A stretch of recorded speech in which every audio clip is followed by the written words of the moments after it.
হাঁটু উঠবে। অত সকালে ঘুম থেকে উঠে তুমি কার সঙ্গে কথা বলছিলে বাবা? ঠাকুর মশাই বিরক্ত হচ্ছেন। পুজোর সময় এত কথা বলতে নেই, কিছুই শিখলে না তোমরা, কিচ্ছু শিখলে না জীবনে। আরে লালা, এই একটু কথা বলে গেল, তারপর তো আর কিচ্ছু বলবো না। কি দেখলাম জানিস তো? দেখি কিনে বড়বাবু আলমারি থেকে চুপে চুপে মোবাইল ফোনটা বার করেছে।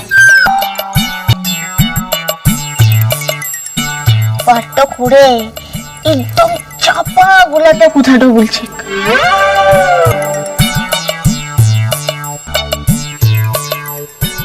চুপে পাঁচটা থেকে দাঁড়ালাম, তা না হইলে তো শুনতে তো পেতাম না কে বলছে।